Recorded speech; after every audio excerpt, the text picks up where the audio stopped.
passé et l'avenir au secours du présent. Le beau est toujours bizarre. Non, je n'y crois pas.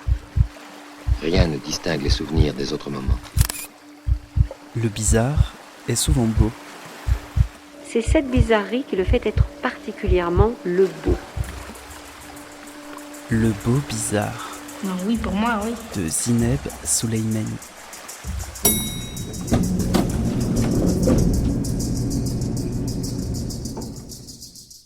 Bonjour à toutes et bonjour à tous. Bienvenue dans Le Beau Bizarre, un espace sonore libre et hybride. Un espace qui aime aussi reconnecter avec la voix du corps. I, like many people, I think in my generation, my first relationships with my body were corrective. You know, my first intentional, I was like, oh, I must be fixing my body. Like, I have this body, and so clearly something is wrong with it. Like, it doesn't look like a body that would go on Cosmo. It must be fixed. And so dieting and exercising and constantly trying to fix and change my body happened early. I was told when I was very young, no one wants to marry a fat girl. And this was like the first time I gained 10 pounds, you know? And so it was punitive. You know, it was like, I was constantly like, something is wrong. It must be corrected. And I must deny myself things that give me pleasure. And I went to college, you know, I did the things that seemed like pleasure, you know, drinking so much and getting so high. And I discovered numbness, which was like next to pleasure. Yeah. And it was like, it, you know, I was like, that seems like pleasure. But really, it started to kick in for me when I got my first vibrator and when I discovered ecstasy. Those were two things where it was like, oh God. I was like, hold up. Because I had started having orgasms when I was very young, but it was very like, you know, this is this very secretive thing. And then I was like, wait, you can go in a whole store that is just dedicated to that feeling.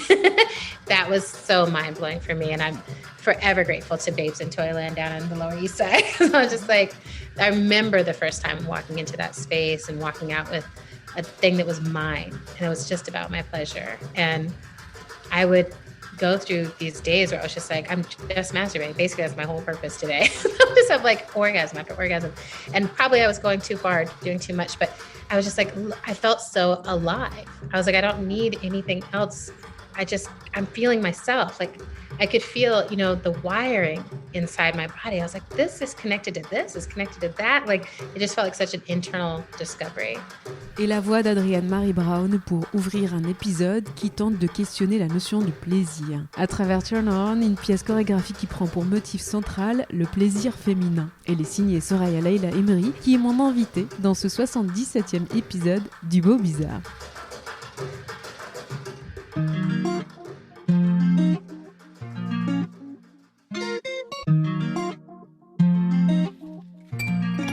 Soraya Leila Emery, bonjour. Merci d'avoir accepté mon invitation dans Le Beau Bizarre. Vous êtes chorégraphe et danseuse, formée entre Genève, Salzbourg et Zurich. Votre trajectoire est marquée par un double ancrage, la rigueur d'une formation européenne en danse contemporaine et l'héritage vivant d'une culture marocaine et musulmane, parfois silenciée et souvent projetée de l'extérieur. Votre travail se situe au croisement de ces influences. Il interroge le regard, les récits assignés, mais aussi ce que peut le corps quand il reprend la parole. Avec Turn On, vous signez une pièce à la fois charnelle, ludique et politique qui prend le plaisir féminin comme motif central. Vous y faites dialoguer des pratiques de combat au sol, des images issues de la peinture orientaliste et une écriture chorégraphique où le corps se fait réservoir de mémoire, de désir et parfois de résistance. Sur un plateau transformé en salon gonflable aux formes douces et sensuelles, vous ouvrez un espace de jeu partagé avec le public dans une dynamique de regard renversé. La pièce est le premier volet d'une trilogie au long cours. Vous la présentez en ce mois de juillet dans le cadre de la sélection suisse en Avignon et on va tout de suite démarrer par l'écoute d'une première capsule sonore qui pose ce cadre et ce contexte.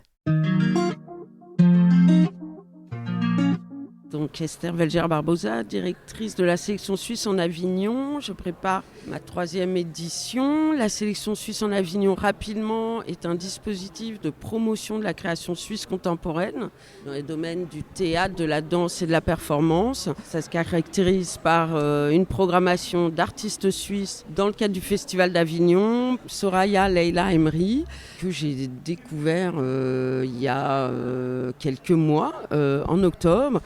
voilà, ça fait partie de ma mission de découvrir, de faire de nouvelles rencontres, en fouillant un peu dans les programmes à droite, à gauche. Et donc là, notamment du Townshouse, j'ai pris connaissance de ce travail qui m'a plutôt interpellée, notamment sur le propos de la pièce. Donc Turn On, pour le dire rapidement, est donc un trio qui est une recherche, en tout cas là, la pièce est l'aboutissement d'une première recherche sur le plaisir féminin, avec quand même cette singularité, on va dire, ou particularité du prisme de cette jeune femme, Soraya Leila, et ses deux comparses, deux autres danseuses qui ont une double culture. Elles sont nées, vécues en Suisse, mais avec un parent d'origine d'Afrique du Nord. Donc pour Soraya, le Maroc, Lena Sofia, l'Algérie et Donia Spix, la Tunisie. Voilà, donc c'est un peu un travail, une recherche chorale sur le plaisir féminin depuis cette double culture, les tabous, etc. Le propos m'a beaucoup intéressée, m'a rendue curieuse, et en découvrant le travail, j'ai été assez surprise, vraiment dans le bon sens évidemment, sur la qualité, on va dire même la maturité. Donc juste pour remettre dans le contexte, c'est la première création véritablement, en tout cas pièce de groupe de Soraya Leila, créée dans des conditions professionnelles, avec vraiment un montage de production et des accueils professionnels. On sent une détermination chez cette femme, une idée très claire de comment elle souhaite ou elle souhaitait travailler cette question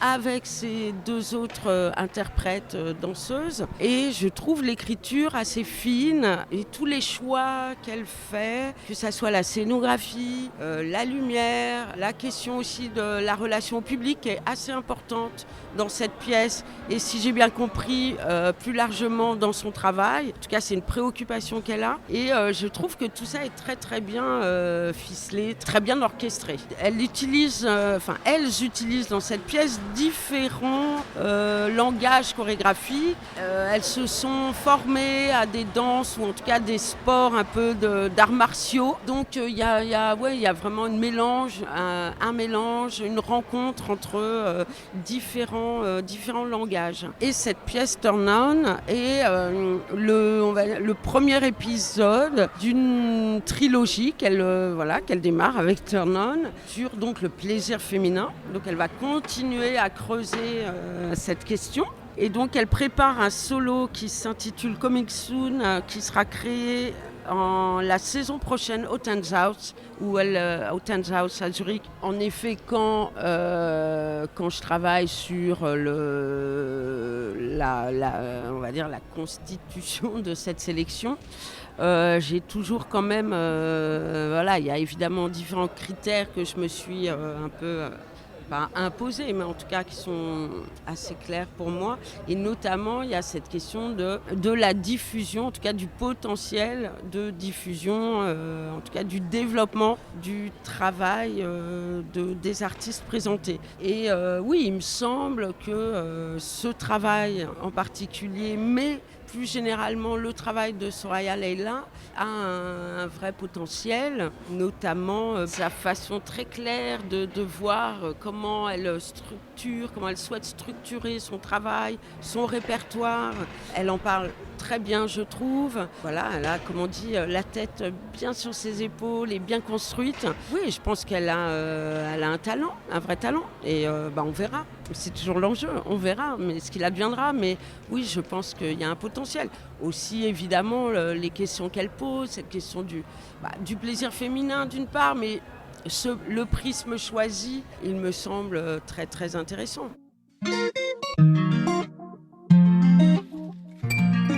Une capsule qui contient quasi tous les points sur lesquels je souhaite revenir avec vous dans cet échange. Mais une toute première question, qu'est-ce que cela vous fait de faire partie de cette sélection et de vivre peut-être votre première Avignon en tant qu'artiste invité ? Eh bien, participer à la sélection suisse et être à Avignon, je pense que c'est vraiment un honneur. C'est aussi une surprise. Je ne m'y attendais pas et comme Esther l'a mentionné, c'est mon premier travail en conditions professionnelles, donc je ne m'attendais pas à être 9 mois plus tard ici à Avignon et à pouvoir présenter mon travail dans un tel cadre. Alors dans cette pièce, le plaisir est abordé non pas comme performance ou consommation, mais comme exploration ou réappropriation. Le plaisir comme aussi possible contre-récit. Quel a été le véritable point de départ de cette création? Quand avez-vous senti que le plaisir et non la douleur allait devenir votre matière chorégraphique? Alors le véritable point de départ, il a été en été 2022. J'ai lu le livre Pleasure Activism de Adrienne Mary Brown et ça a été vraiment un choc en fait, ça a été un électrochoc. Il faisait très chaud, c'était un été caniculaire, il faisait 36 degrés, j'étais à Vienne en Autriche à ce moment-là et j'ai lu ce livre que j'ai trouvé sur l'étagère d'une amie, donc je suis tombée sur ce livre et en fait oui ça m'a vraiment électrocutée et je me suis dit il y a quelque chose qui me parle, c'est viscéral, ça connectait aussi à ce que je traversais à l'instant dans ma vie personnelle, intime. Et ouais, ça a été un point d'ancrage et un point de départ vraiment très puissant en fait, parce qu'il y a beaucoup de choses qui se sont transformées dans ma vie personnelle. Beaucoup de chamboulements avec cette notion de plaisir qui rentre, ouais, j'ai envie de dire, qui se déverse. Dans ma vie, tout d'un coup, c'était vraiment comme un barrage qui s'est ouvert et tout était hors contrôle et c'était magique. Peut-être 2 mots sur ce livre. Il y a plein de chapitres, il y a plein d'interviews différentes dans ce livre. Il y a beaucoup d'échanges aussi avec différentes personnes, de différentes cultures, de différents milieu et je pense que c'était plutôt pour moi d'imaginer en fait le plaisir comme un point de changement en fait, un turning point. Oui, j'avais jamais considéré ça possible. Je pense que ça m'a vraiment ouvert en fait. Ça m'a ouvert à quelque chose qui m'était inconnu. Et je me souviens pas de chapitres en particulier parce qu'il y a une multitude de textes, de poèmes et une multitude de points de vue en fait sur le plaisir comme activisme et comme source de libération. Eh ben, on va écouter déjà la prochaine capsule. Et c'est une rencontre qui a été très forte pour moi parce que voilà, on était réunis autour de la danse et de nos héritages communs, c'est-à-dire qu'on a tout un lien avec l'Afrique du Nord, avec différentes manières dont cet héritage nous a été transmis. Et du coup, la première étape, ça a été la première résidence qu'on a eue à Poschiavo dans les Grisons en Suisse. C'est une semaine qui était en fait détachée du gros bloc de création qu'on allait commencer quelques mois plus tard. Et donc cette semaine, c'était une espèce de bulle où on a appris à se connaître, on a passé beaucoup de temps ensemble puisqu'on vivait aussi ensemble, on cuisinait ensemble, donc on partageait beaucoup du quotidien. On a commencé un peu à poser les bases de ce qu'allait être la recherche et par la suite la pièce. Donc pendant cette semaine de travail, l'équipe a été très vite réunie. Donc il y avait Moses qui était avec nous à la musique, Moni à la scénographie et au costume qui nous a rejoints pendant quelques jours et Lynn à la dramaturgie. Et c'est une semaine qui a permis de tester plein de matières physiques, de faire beaucoup de brainstorm ensemble avec beaucoup de post-it et de mots partagés autour de la notion de plaisir.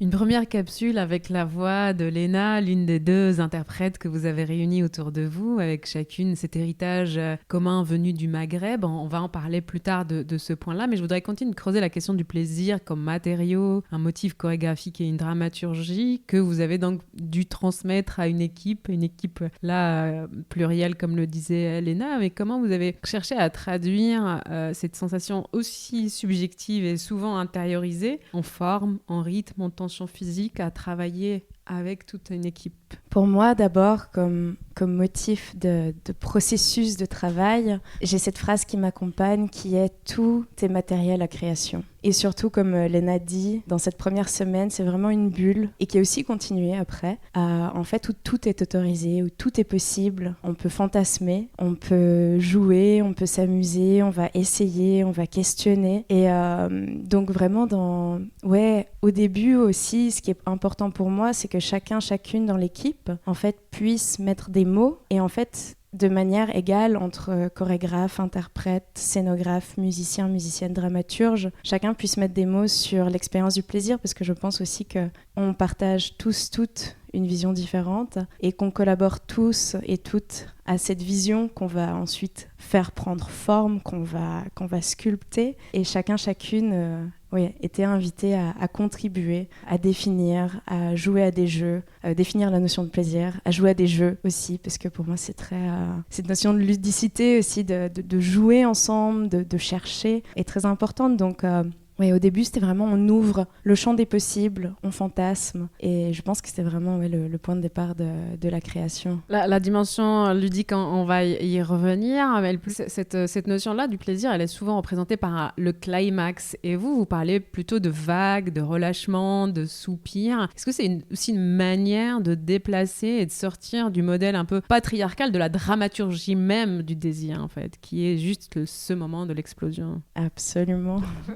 Absolument, parce que bien sûr, le climax du plaisir, c'est une partie importante, mais tout ce qui est la partie qu'on appelle préliminaire, et même encore préliminaire, sont aussi des parties pour moi qui sont constructrices ou fondatrices et qui mènent à ce climax. Je pense que, en tout cas, de par mon expérience, un climax a besoin de base solide, en tout cas pour moi, en tant que personne qui s'identifie comme femme. Je sais que dans mon expérience, j'ai besoin de ça pour pouvoir atteindre ce climax et aussi enlever le focus du climax, de la jouissance, et laisser place à tout ce qu'il y a en amont. Mais justement, cette question et cette approche de vagues, de couches et de motifs répétitifs, vous la posez vraiment comme presque méthode, là où d'autres cherchent le spectaculaire ou la virtuosité. Mais comment vous avez pensé la structure de la pièce pour qu'elle suive la logique du plaisir plutôt que celle du théâtre, en fait, plutôt que celle des étapes de ce que ça pourrait être une pièce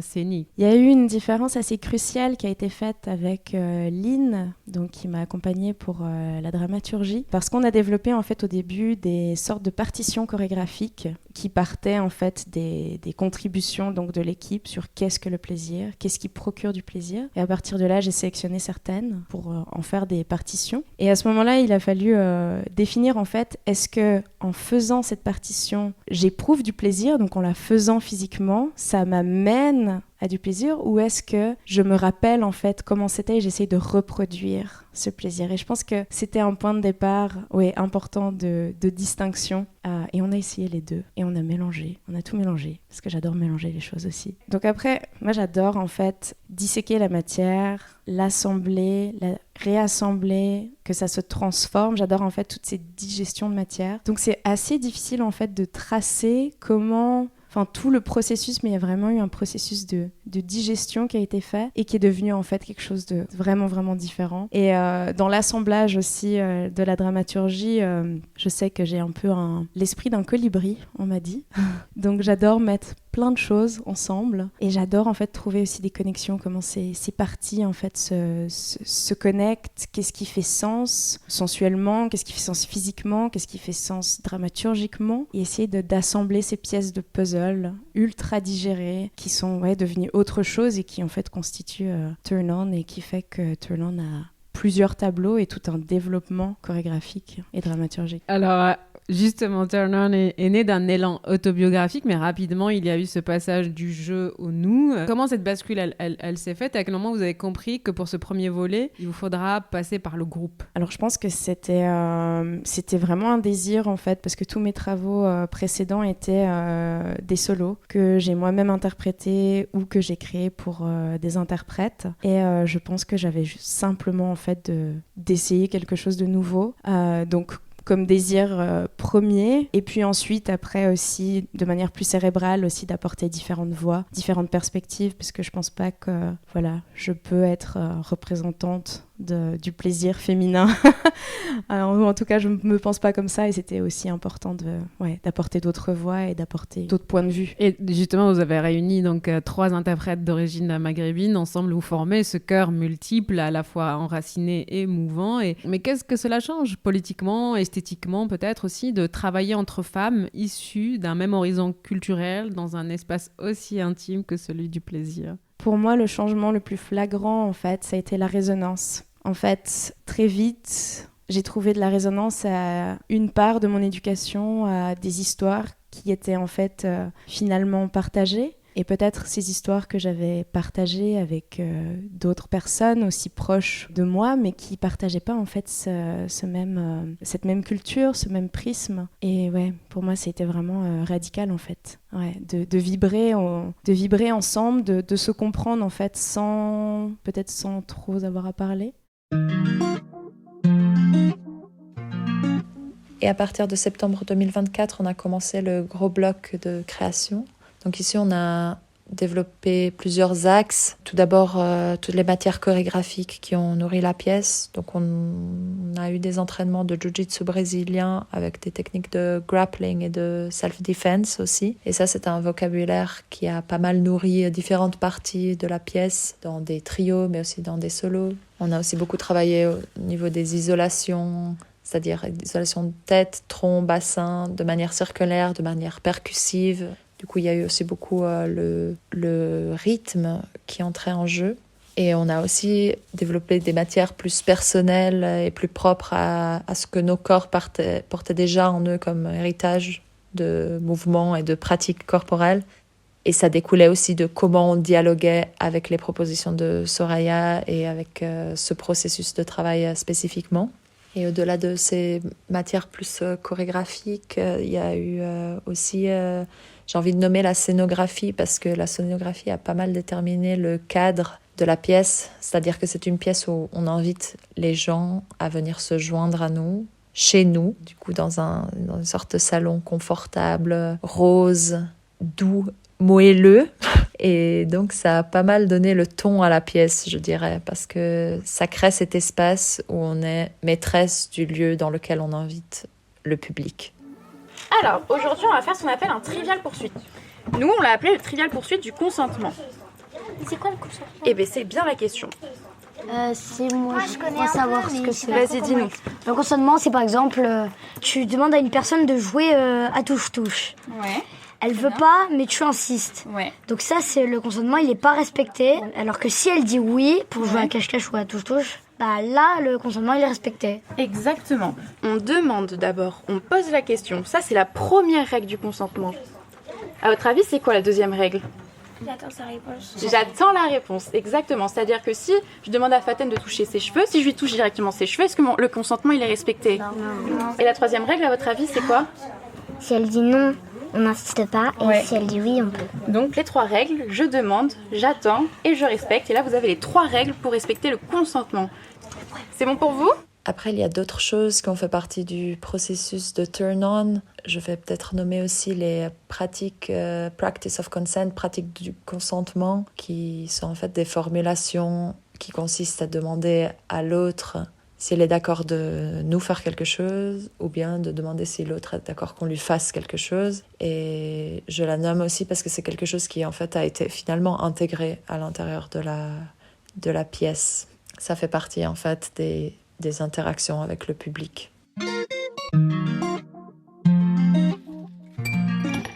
Un montage sonore avec à la fois de nouveau la voix de Léna, mais aussi un extrait du dernier épisode du podcast de Charlotte Bien-Aimée, un podcast à soi qu'elle a consacré à la notion du consentement. Et je voudrais à partir de là que l'on discute plusieurs points. Il y a d'abord ces références étonnantes, donc techniques du grappling, mais aussi les postures issues de l'orientalisme pectoral ou des scènes de domination et de douceur. Comment d'abord ces matériaux parfois contradictoires se sont agencés dans votre écriture chorégraphique ? Le Brazilian Jiu-Jitsu et les techniques en fait de grappling ont été introduites par un ami et je ne connaissais pas du tout et j'ai été complètement fascinée en fait par comment on pouvait immobiliser une personne, comment est-ce qu'on pouvait utiliser en fait son corps pour faire levier, pour tordre. Et oui, ça m'a vraiment fascinée. Et aussi, il y a déjà aussi cette notion aussi de respect des limites dans les techniques de grappling aussi, avec le tap-tap, donc où on tape sur la personne pour demander d'arrêter. Du coup, je me suis dit, mais c'est assez... Enfin voilà, ça m'a physiquement fascinée et je me suis dit, j'ai vraiment envie d'essayer. J'ai envie de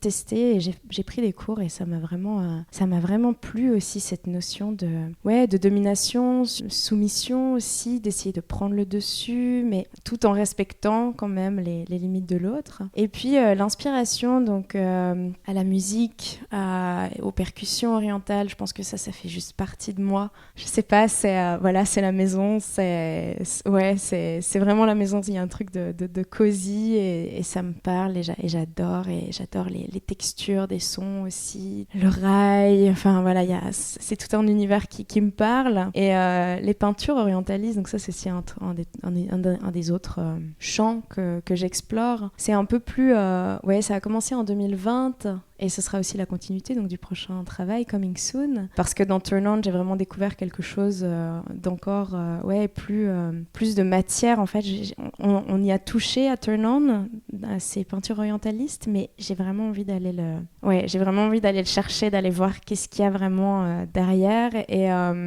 ça m'intrigue aussi de voir comment ces corps de femmes ont été représentés par ces peintres orientalistes, souvent colonisateurs, et comment est-ce que ça sculpte un certain imaginaire et une certaine aussi vision du corps féminin arabe. Et la maturité de cette génération qui arrive sur le consentement. C'est incroyable que ces enfants aient une conscience et une introduction au consentement. Et je pense comme l'éducation sexuelle, j'ai l'impression que ça a vraiment la place aussi dans les écoles, dans les cursus scolaires, d'apprendre autant l'anatomie féminine, masculine ou tout ce qu'il y a entre aussi, et le consentement et même le plaisir. Il y a aussi cette idée du gaze back, d'une manière de rendre le regard au public, de ne pas se laisser définir justement par ce regard-là. Comment vous avez travaillé ce rapport au regard et ce rapport au public de manière générale? Dans ce regard, il n'y a ni soumission ni séduction. En fait, il y a un équilibre comme ça assez fragile à trouver, une forme de dialogue horizontal qui s'installe avec le public. Et puis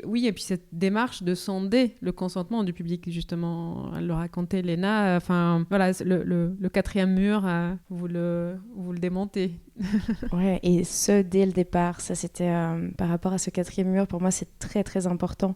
J'ai grandi en n'étant jamais allée au théâtre. J'ai vu ma première pièce de théâtre à 18 ans. Et en fait, c'est vraiment quelque chose qui m'est cher, en fait, de pouvoir aussi inviter le public, de pouvoir partager aussi cette expérience. Donc oui, c'était important de briser aussi ce mur et d'avoir cet espace qui est interactif, qui est participatif, mais qui est aussi chaleureux et où on peut faire une certaine expérience, dont ce regard. Et pour moi, c'est très important aussi la notion de female gaze, en fait, d'avoir, en tant qu'interprète, de ne pas être vu comme objet, mais d'être vraiment protagoniste, d'être sujet et d'être à la même hauteur, en fait, que le public, et d'avoir ce regard face à face, direct. Et puis il y a cette scène du bonbon qui est donc délicieusement ambivalente, une chorégraphie buccale, une ritournelle sucrée, une scène donc ludique, presque comique,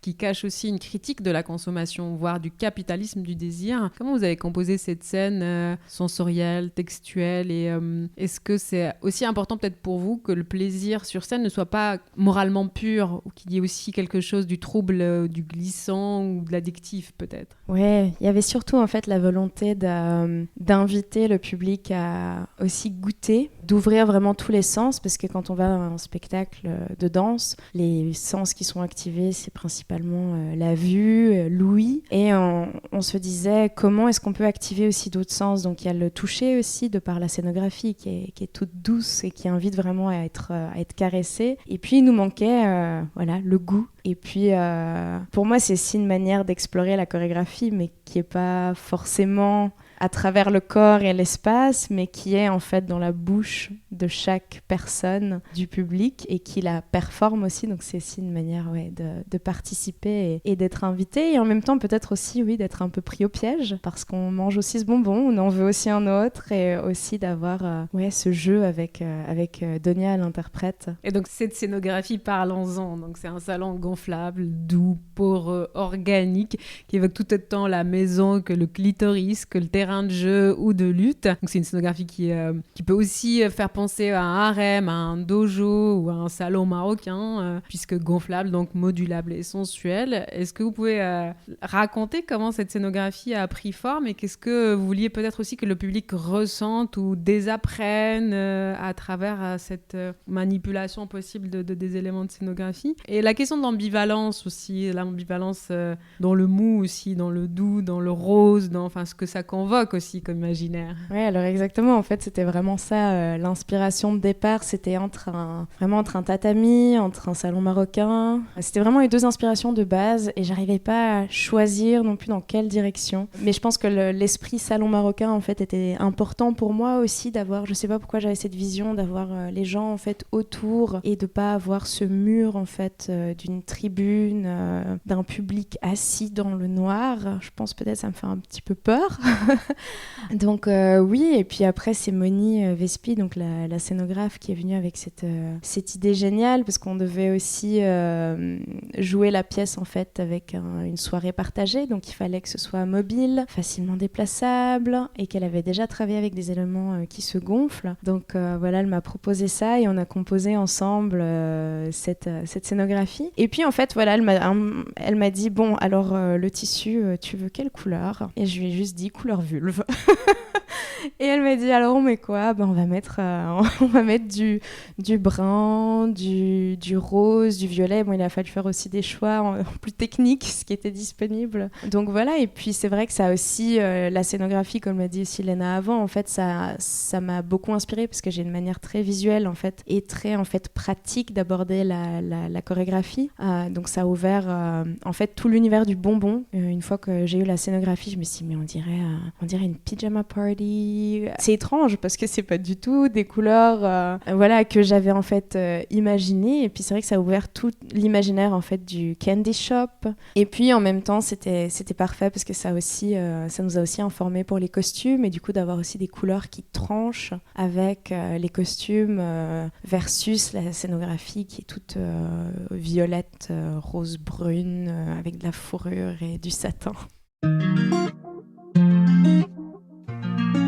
Et puis je qualifierais aussi cette pièce d'un voyage, d'une excentricité, donc de quelque chose de joyeux, de joueur, de plutôt rieur, à un voyage intime. Mais c'est aussi ce que je trouve beau, c'est que même s'il y a beaucoup de moments où en fait on se laisse complètement la place pour des parties de solo par exemple, c'est un voyage qui, même lorsqu'il devient plus intérieur et plus intime, il se fait vraiment à trois. Ce que je poserais comme question à Soraya, ce serait qu'est-ce qui l'a mené à prendre à bras le corps ce thème du plaisir et à vouloir le traiter et le creuser à travers son travail chorégraphique. Et aussi, je lui demanderais de m'en dire plus sur son processus de rapprochement entre ce thème-là et les différentes techniques de grappling.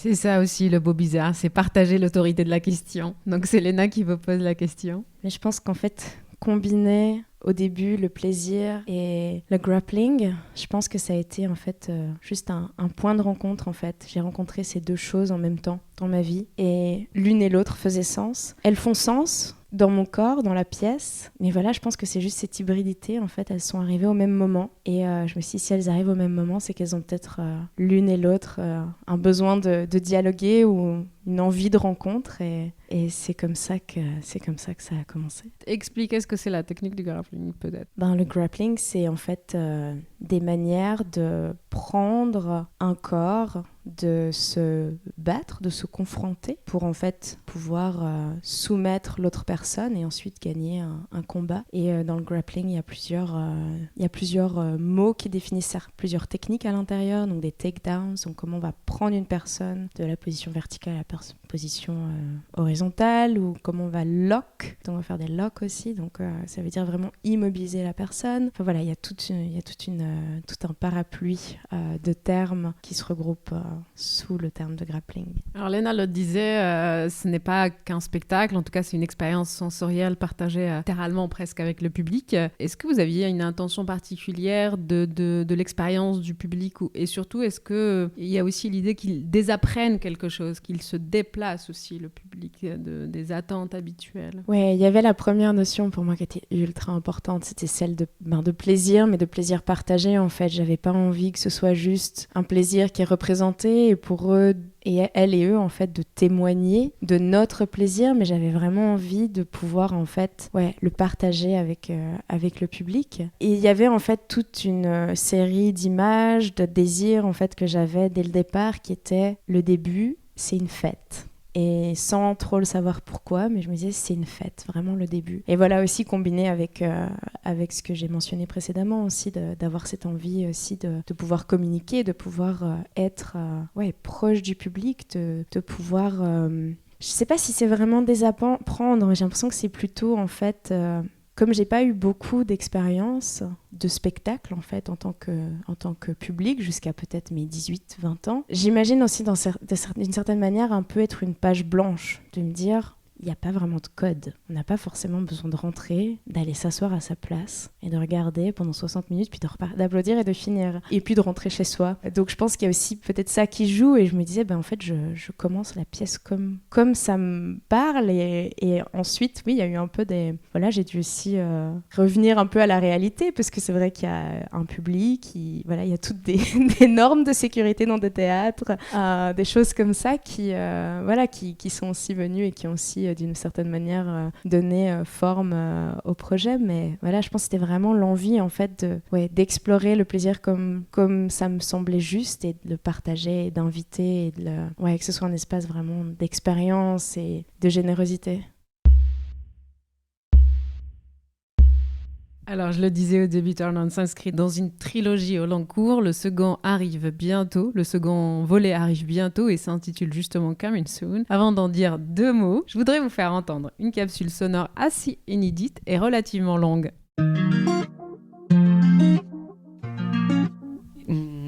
Je suis comédienne et historienne de l'art, et je travaille dans le spectacle vivant et dans la vulgarisation, notamment d'histoire de l'art, avec une lecture critique. Ce tableau, il s'appelle La Grande Odalisque de Ingres, et il date du début du 19e siècle. Il a été présenté au salon de 1819 à Paris, que le salon officiel. Il n'a pas été très très bien reçu sur le moment, mais il a ensuite eu beaucoup de succès au 19e et au 20e siècle. Et bon, je sais moi par exemple que c'est... Mon grand-père par exemple l'avait en reproduction dans sa chambre quand même. Donc c'est aussi une image qui fait autant partie du musée du Louvre, où il est toujours exposé, que de notre culture visuelle et d'une culture presque populaire, on va dire. Populaire et érotique. Alors parce que cette image, c'est donc une femme nue, de dos, allongée sur une espèce de sofa, qui nous regarde, qui tourne sa tête vers nous, qui tient dans sa main une sorte d'éventail avec des plumes de paon, et il y a pas mal de draperies, des draperies bleues et dorées, et cette femme a aussi sur la tête une sorte de turban. On a dans ce tableau quelque chose qu'on pourrait appeler d'orientaliste. En fait, ça correspond un petit peu au premier orientalisme dans la veine esthétique. C'est-à-dire que 1819, on est au début de cette redécouverte du monde égyptien, notamment via les conquêtes égyptiennes de Napoléon. Et où tout d'un coup, on s'est fasciné, on a été fasciné par les pyramides, le Sphinx, Théophile Gautier, etc. Il y a toute une littérature orientaliste qui commence à se diffuser et qui va être ramenée par tous les gens qui sont allés réellement en Égypte avec les conquêtes et les troupes napoléoniennes, parce qu'on y a envoyé des soldats, mais on y a aussi envoyé tout un tas de dessinateurs qui avaient pour but de faire plein de relevés. On a envoyé des scientifiques, des historiens, etc. Donc il y a une espèce de grande mode qui va donner après lieu à toute une mode archéologique, etc. Et qui va toucher aussi les gens qui n'y sont pas allés, comme Ingres, qui lui est né dans le sud-ouest et qui meurt à Paris, et qui a fait, comme tous les peintres de l'époque, un tour à Rome, et qui ensuite fera aussi un autre petit tour en Italie, mais il n'est jamais allé plus loin du côté oriental. Et c'est pour ça que cette espèce de premier orientalisme, qui est vraiment un orientalisme purement fantasmé, puisque on a plutôt des détails qui nous font penser à l'Orient. Un Orient très très abstrait qui s'étend un petit peu à l'époque du Maroc au Japon, donc c'est quand même très large. Les plumes de pan par exemple de l'éventail, ou les bijoux, ou le turban sur la tête, tout ça c'est des espèces de matières précieuses qui font penser à cet imaginaire à l'époque et qui est très lié à l'érotisme. Et quand on parle de fantasme, c'est un fantasme géographique puisque ce mec n'y est jamais allé, mais aussi un fantasme presque sexuel. Et ce mot odalisque, c'est un mot qui apparaît justement dans la langue française à cette époque-là et qui ensuite va être très très utilisé. Et ce tableau, il est, je pense, aussi connu comme un des symboles du mot lui-même. Si vous tapez sur internet odalisque, en vrai c'est très souvent ce tableau qui va sortir en première occurrence. C'est presque l'emoji odalisque.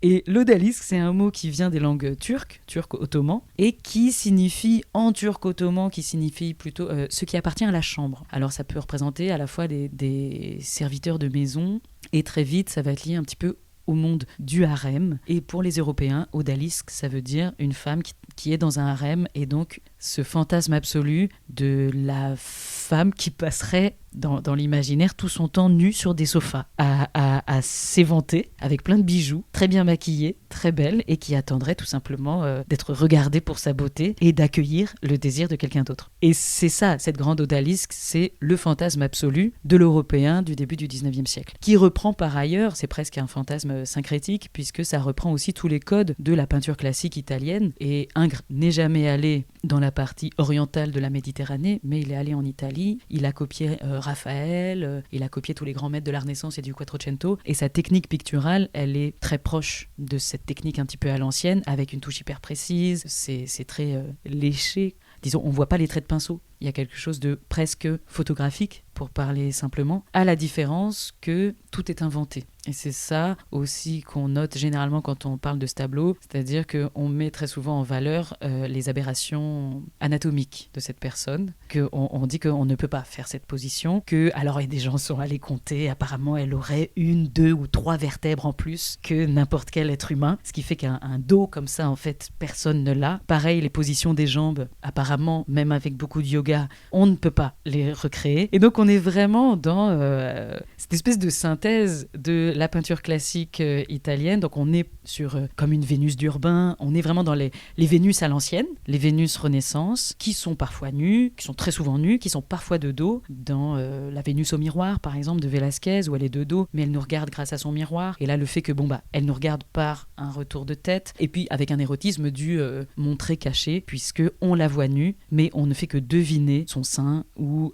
ses fesses, et on ne voit pas son sexe, à la différence des Vénus du Titien par exemple. Ce tableau, il avait été commandé par une membre de la famille Bonaparte. Donc on est au départ au moment des grandes heures de Napoléon Ier. Et puis en fait c'est un empire quand même assez éphémère, et finalement ce tableau n'est pas payé par la commanditaire puisque l'empire tombe. Et ce qui va marquer aussi une nouvelle période dans la vie de Ingres, qui va devoir un petit peu se refaire, parce que quand on est un peintre très attaché à un certain régime politique, parfois quand ce régime politique tombe, c'est compliqué après d'aller se refaire une clientèle. Et David par exemple, qui avait déjà traversé la monarchie, qui avait réussi à bien se recycler sous Napoléon, lui il est obligé de partir en Belgique quand même à la chute de Napoléon. Ingres, lui, il arrive à continuer son travail, et il va se refaire une clientèle ensuite sous la Restauration, et il va vivre assez longtemps, donc il va quand même continuer à travailler pendant plusieurs décennies. Et notamment, cette œuvre-là est souvent mise en regard d'une autre de ses œuvres qui s'appelle Le Bain turc, qui est peint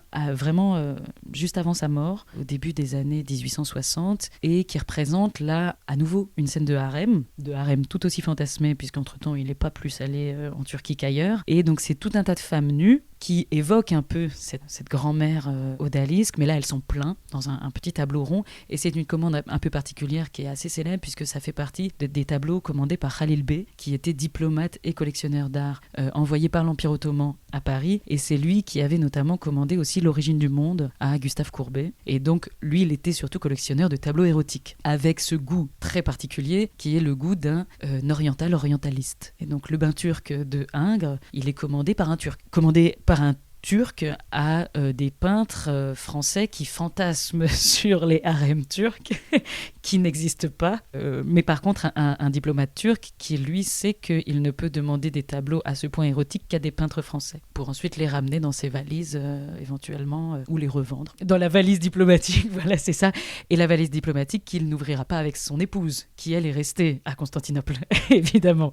mais donc voilà, c'est pour ça qu'on associe beaucoup cette œuvre à toute cette culture orientaliste du 19e siècle, et qui est vraiment, contrairement à des tableaux de par exemple soit de Gustave Courbet, qui lui dans sa commande pour Khalil Bey ne joue pas le jeu orientaliste, il montre un petit peu le monde tel qu'il est avec ce gros plan sur un sexe féminin. C'est vraiment l'anti-odalisque d'Ingres. Et on peut aussi souvent opposer Ingres à Delacroix, qui est plus contemporain de lui, et Delacroix qui lui voyage en Espagne et au Maroc, et qui prend plein de croquis, de dessins, de choses comme ça, qui ensuite va faire des tableaux orientalistes de retour à Paris, mais qui sont un peu plus nourris d'une observation réelle. Et notamment chez Delacroix, souvent on analyse les tableaux orientalistes qu'il a fait avant d'aller au Maroc et les tableaux qu'il a fait après, et effectivement stylistiquement on a moins de prédominance du fantasme érotique ou des choses comme ça, ce qui n'empêche pas par ailleurs de faire des grosses dingueries, notamment en termes de véracité. Et si on a le tableau Les femmes d'Alger dans leur appartement par exemple, qui est un tableau complètement composé, c'est pas non plus du pris sur le vif, c'est pas parce qu'il est allé 15 jours au Maroc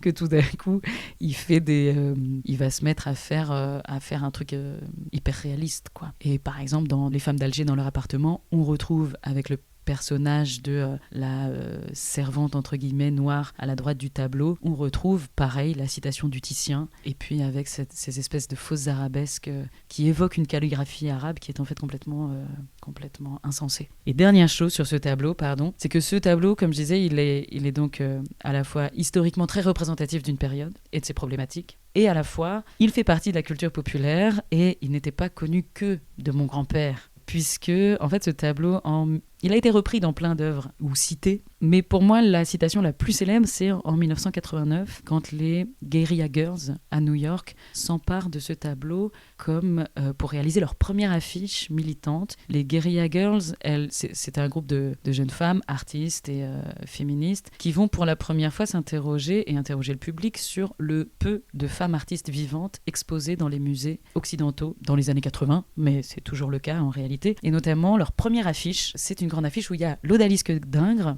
dont la tête est recouverte est remplacée par une tête de gorille. La tête de gorille, c'était leur attribut aux Guerrilla Girls, où elles-mêmes elles avaient des masques de gorille, parce que c'était un groupe activiste qui faisait souvent des choses pas vraiment autorisées, et donc pour conserver leur anonymat, elles se donnaient des pseudos de femmes artistes mortes. Il y avait Frida Kahlo, tout ça, et elles étaient anonymes puisqu'elles avaient toujours leur tête de gorille sur la tête. Et cette grande affiche, elle est assez célèbre, où il y a écrit en anglais, est-ce que les femmes ont besoin d'être nues pour entrer au musée? Et en sous-titre, moins de 4 ou 5% des œuvres exposées au Metropolitan Museum sont l'œuvre d'artistes femmes, alors que plus de 85% des nus représentés sont féminins. Et donc cette œuvre-là, alors que c'est une œuvre qu'on pourrait qualifier quand même de fortement empreinte de la misogynie classique de la Renaissance et du racisme systémique du 19e siècle, et bien tout d'un coup, cette œuvre devient une sorte de symbole militant. Elle est reprise, elle est détournée. Après, il y a l'artiste Kashink aussi, qui en a fait une espèce de citation dans les années 2010, où elle recevait,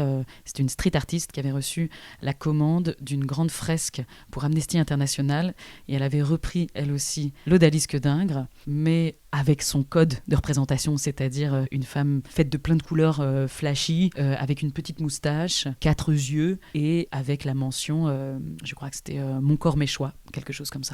Ce tableau, il s'inscrit quand même dans la longue tradition des Vénus nues, et les Vénus nues, elles sont toujours allongées, alanguies, lascives, ça fait partie des clichés. Un petit peu comme si la femme sexy devait aussi être démusculée, devait aussi n'avoir aucune tension dans le corps, aucune mise en mouvement, aucune capacité d'action aussi. C'est vraiment on ne sait pas trop si on est dans un truc after sex ou au réveil. En tout cas, il y a quelque chose qui est anti-action. Alors que ça n'avait pas toujours été comme ça. C'est-à-dire que dans les représentations féminines, dans l'Antiquité, évidemment, on a plutôt Artémis, elle, qui est en train de chasser, qui est en action, mais qui a des vêtements, qui a sa tunique, ou qui a un sein à l'air. Et puis parfois, sinon, la femme sexy, c'est la femme au bain. Mais donc là, on est plus dans des positions courbées, ou Vénus, la Vénus Anadyomède qui sort de l'eau et qui va se couvrir, ou la Vénus accroupie qui est en train de se frotter. Et c'est qu'à la Renaissance que vraiment va apparaître ce cliché de la Vénus allongée, complètement allongée et alanguie, où elle est en train de rien faire, vraiment rien.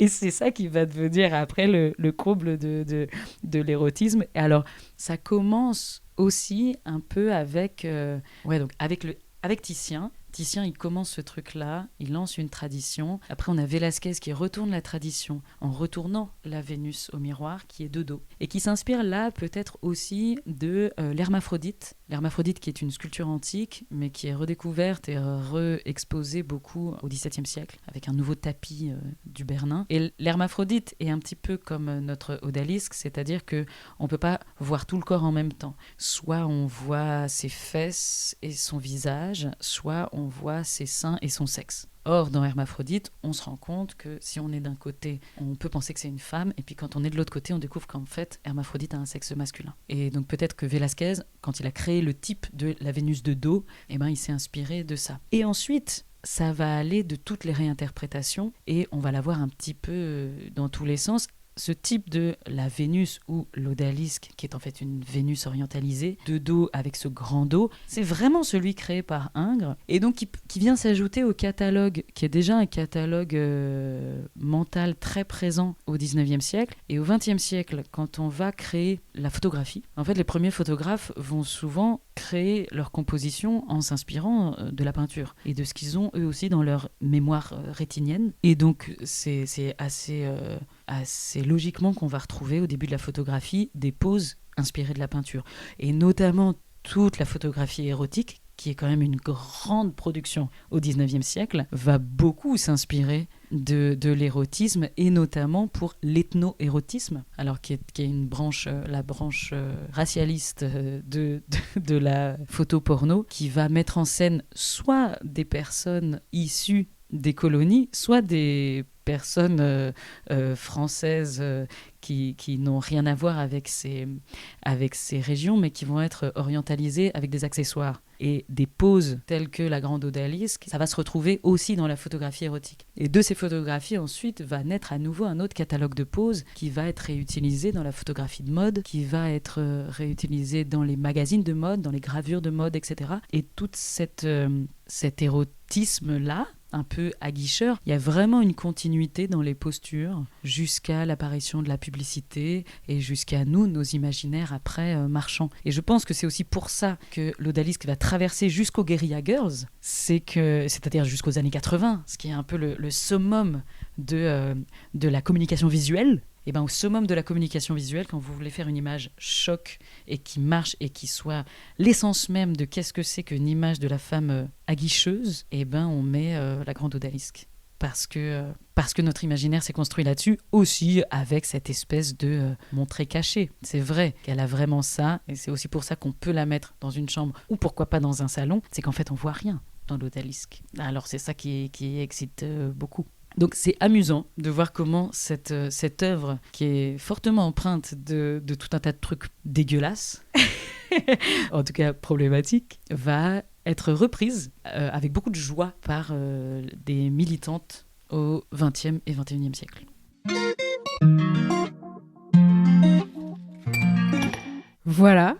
Votre prochain solo Coming Soon, donc vous revenez à l'Odalisque dingue. C'était un long extrait, c'est assez exceptionnel dans le Beau Bizarre, mais je pense que ça le justifie. Comment cette analyse d'Hortense Bellotte résonne en vous et dans la recherche que vous menez en ce moment? Eh bien, j'ai envie de rencontrer Hortense et j'ai envie d'échanger avec Hortense. Il y avait déjà beaucoup d'éléments que je connaissais, que j'avais en tête, mais c'est vrai qu'il y a plein d'éléments nouveaux et ça m'inspire énormément. Ouais. Qu'est-ce qui reste pour vous à déconstruire ou que vous cherchez peut-être encore artistiquement dans cette figure ambivalente de la femme regardée, parce que c'est un peu ça le cœur de ce tableau ou de cette référence-là, la femme regardée. Oui, je pense que ce qui m'intrigue et ce qui me gratte, ce qui me démange, c'est vraiment le gaze, ouais, le regard. Parce qu'elle est regardée, en fait. Et comme Hortense l'a dit aussi, elle était regardée par des regards masculins. Et en fait, moi, j'ai envie d'entrer dans son corps et j'ai envie de m'approprier, en fait, son regard. Et j'ai envie, moi, de regarder le public. Et qu'aussi le public puisse, en fait, la voir comme un sujet. Et non pas comme un objet d'une peinture, comme une femme à la pose lascive, allumeuse. Ouais, j'ai envie de lui donner vie, en fait. Et j'aimerais beaucoup, beaucoup la faire parler. Je suis curieuse de savoir ce qu'elle aurait à dire. Alors, il y a une tradition aussi dans le Beau Bizarre, c'est de laisser parfois les dernières questions à d'autres personnes que moi. Et on va commencer par la première. Il y en a 2 pour vous, Soraya. Je souhaitais demander à Soraya Leila qu'est-ce que lui avait provoqué la découverte enfin, en vrai, du tableau, la grande odalisque d'Ingres. Parce qu'une des dernières fois où on s'est vu, elle allait à Paris juste après pour enfin voir ce tableau. Et voilà, je sais que c'est un tableau qui l'obsède. Donc, quel effet ça a provoqué chez elle? Voici ma question. Eh bien, en fait, ça a été le soulagement d'une obsession, la fin, mais aussi le début de quelque chose. Et ça a été un moment vraiment chargé d'émotions, en fait, parce que je l'ai aperçue depuis le fond de la pièce. Et donc, elle était au fond du mur, en face. Et c'était vraiment intriguant. Bon, j'ai passé, je pense, 1h30 à la regarder, à la fixer. Mais c'était très intriguant parce qu'en fait, elle n'a pas beaucoup d'attention au Louvre. Il n'y a que très peu de personnes qui la regardent et qui s'arrêtent pour la regarder. Et en fait, elle est aussi assez petite par rapport aux tableaux qui sont sur les murs à droite et à gauche, qui sont vraiment des peintures immenses qui font plusieurs fois sa taille. Oui, c'était un moment vraiment plein d'émotions et je l'ai regardé de près, de loin. Je l'ai regardé sous toutes ses coutures, je l'ai observé. J'ai observé aussi les gens l'observer, c'était super intéressant. Et ouais, je pense que ma réaction, c'était vraiment comme une espèce de bulle en fait, d'anticipation, d'obsession qui finalement se perce et qui me soulage. Et qui me soulage aussi dans le sens parce qu'il y avait tellement d'anticipation et de désir de la voir, mais aussi qui me soulage parce que ce tableau est incroyable. Du coup, qui m'inspire vraiment, qui m'a vraiment... Ça me soulage parce que je me sens confortée aussi dans cette inspiration et dans cette direction. C'est qu'effectivement, faire un travail sur le corps à partir d'un corps impossible, c'est assez intéressant. Et justement, moi qui ai une espèce de pratique du tableau vivant, et quand on se plie à l'exercice du tableau vivant, et on voit aussi le degré d'éloignement par rapport à la réalité. Et c'est vrai que, par exemple, un corps d'une jeune femme d'aujourd'hui, de double culture en plus, qui serait comme ça à la croisée comme ce tableau de la grande odalisque qui a presque aucune appartenance culturelle en fait, parce qu'elle est vraiment chelou. Ça repose que sur des regards croisés qui sont biaisés par essence, et sur 3 vertèbres en plus. Je sais pas comment... Non, je me demandais, je me demandais, Soraya, si t'étais au courant de toute la récupération militante qu'il y avait derrière ce tableau, ou si tu l'avais pris au départ uniquement pour tout ce qu'il a de hautement problématique du point de vue du racisme et de la misogynie.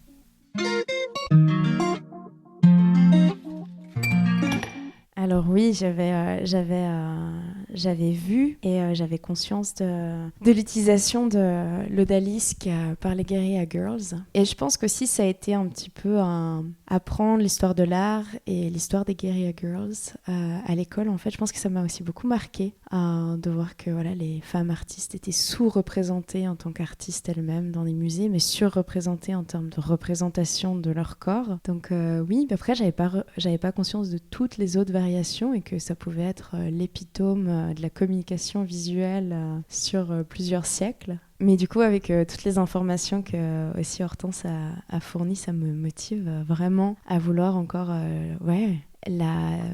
dévoiler encore plus la grande odalisque, qu'elle se révèle par son histoire, encore plus. Et j'ai très hâte en fait de voir aussi comment ce travail, donc Coming Soon, prendra forme. J'ai déjà quelques idées. Il y a déjà beaucoup de fantasmes, en fait. Je dis quelques idées, mais il y a déjà beaucoup de fantasmes. Et j'ai hâte aussi de passer à l'action, en fait, et de commencer à tester des choses et de voir aussi quelle version, en fait, naîtra de cette observation, de cette incarnation, de cette figure que j'ai envie de subvertir et que j'ai envie d'incarner.